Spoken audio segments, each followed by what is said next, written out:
Salut les amis, j'espère que vous allez bien. Aujourd'hui, je vous retrouve pour une vidéo. On va parler ensemble de la graisse au niveau du ventre. Comment perdre cette graisse? Quelles sont les techniques les plus efficaces? On voit ça ensemble. À la fin de la vidéo, je vous donnerai un protocole entier à suivre sur une semaine pour vous assurer une perte de centimètres au niveau du tour de ventre. Donc aujourd'hui, on va parler d'un problème que rencontrent beaucoup d'hommes, surtout passé un certain âge. C'est la graisse au niveau du ventre qui a tendance à s'accumuler très facilement. Alors, première question déjà, peut-on localiser une perte de poids? Souvent, tout le monde aura tendance à vous dire non, c'est pas possible. C'est pas complètement vrai.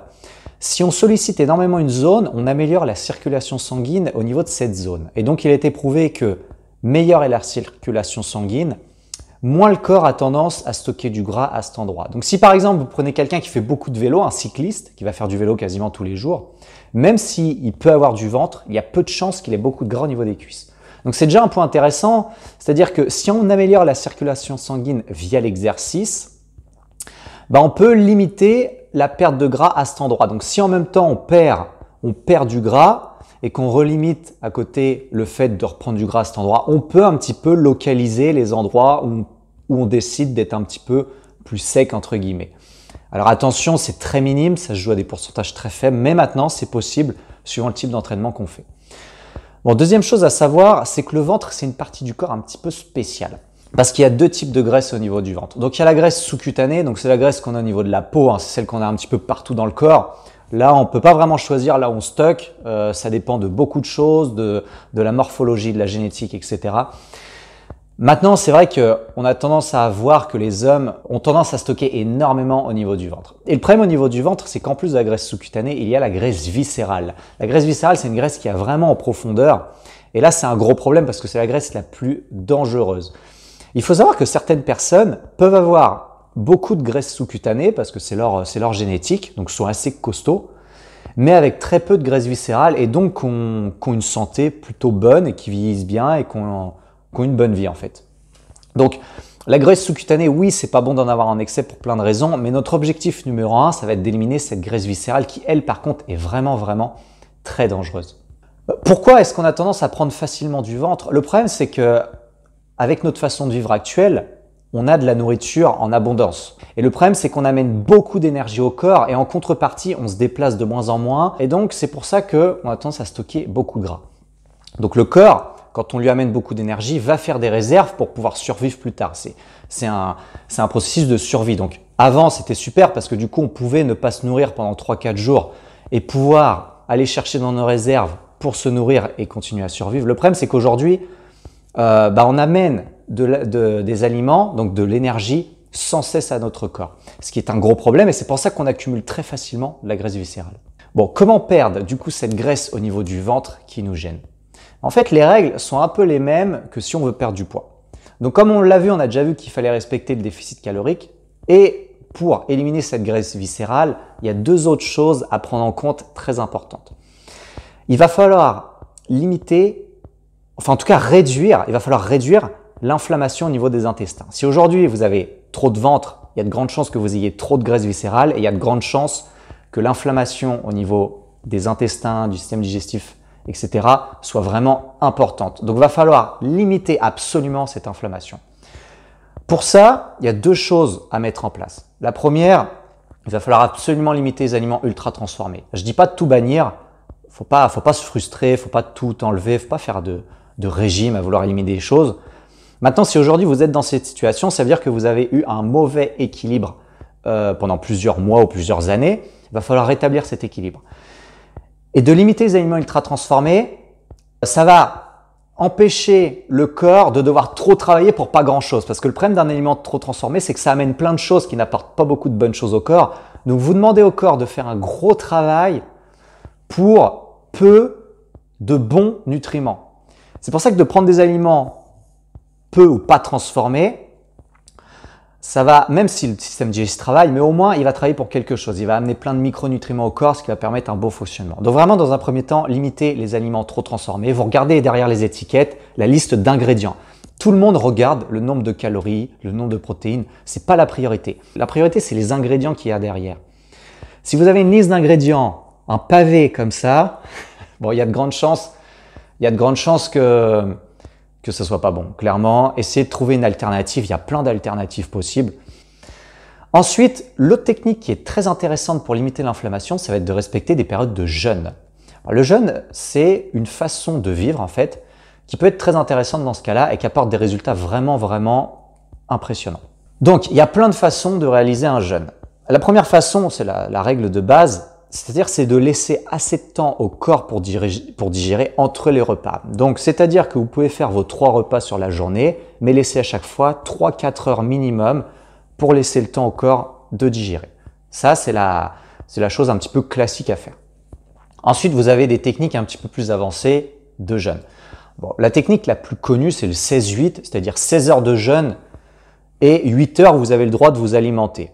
Par exemple, vous sautez le repas du matin, vous arrêtez de manger à 20 heures le soir, donc vous avez sauté le repas du matin et vous mettez qu'à manger à midi. Ça vous fait 16 heures de jeûne.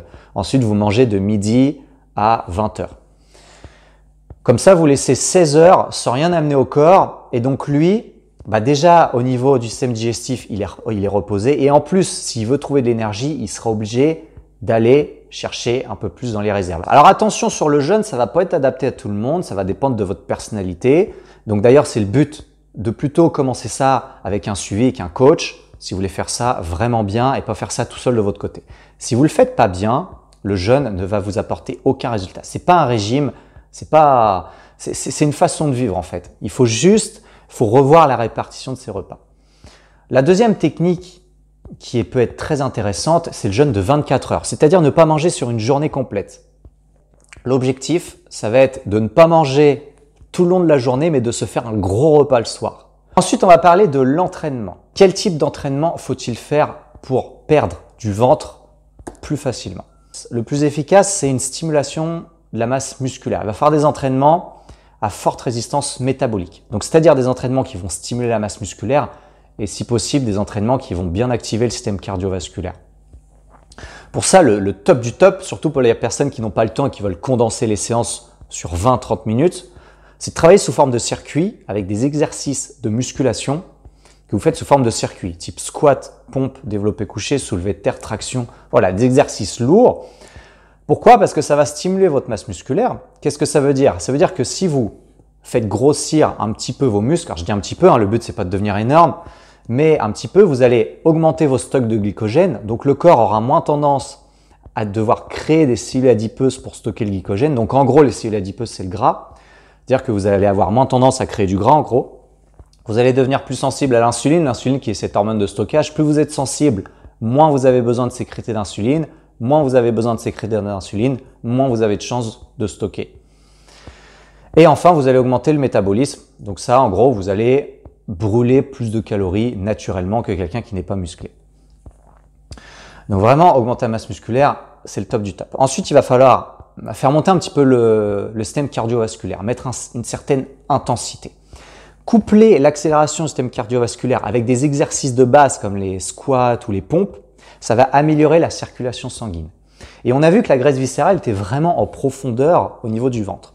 D'améliorer notre circulation sanguine, ça va nous permettre d'aller chercher le gras plus facilement au fond pour aller nourrir entre guillemets les muscles et les organes. Donc d'améliorer cette circulation sanguine, ça va accélérer le processus de perte au niveau du ventre. Donc c'est très important d'avoir des exercices de base avec la bonne intensité. Pour ça, l'entraînement sous forme de circuit est vraiment une très bonne idée. Mais en tout cas, si vous voulez favoriser un type d'entraînement, ce sera des entraînements avec des exercices de musculation. Je vous conseille au niveau des entraînements de caser au moins 3 entraînements répartis dans la semaine, par exemple lundi, mercredi, vendredi, pour toujours avoir une stimulation du système musculaire et cardiovasculaire dans la semaine. Voilà, donc pour résumer toutes les règles, si vous voulez être sûr de perdre du ventre dès maintenant, très rapidement, laissez reposer le système digestif avec des périodes de jeûne et limiter les aliments ultra transformés. Avec ça, vous êtes sûr de réussir. Et bien sûr, la règle de base, la règle reine, respecter le déficit calorique. Avec ça, vous êtes sûr de réussir. Comme promis, je vais vous donner le protocole à suivre. Donc, préparez une feuille, préparez un stylo, préparez à tout noter. Voilà ce que vous allez faire si vous voulez perdre du poids, du ventre, surtout si vous voulez perdre du ventre dans les 7 prochains jours. Le lundi et mardi, vous allez manger normalement 3 repas par jour avec un entraînement à chaque fois dans la journée. Un entraînement de 30 à 45 minutes. Vous allez placer des sources de féculents seulement autour de l'entraînement. Par exemple, si votre entraînement c'est le matin, vous allez pouvoir manger un petit peu plus le matin et le midi, mais très peu le soir. Si votre entraînement c'est en fin de journée, vous allez manger très peu le matin, donc surtout des protéines, et vous pouvez manger un petit peu plus le midi et le soir. Donc vous englobez un petit peu comme ça la séance. Le mercredi, vous faites un jeûne de 24 heures, où vous ne buvez que de l'eau, si vous voulez thé, café, sans rien ajouter dedans.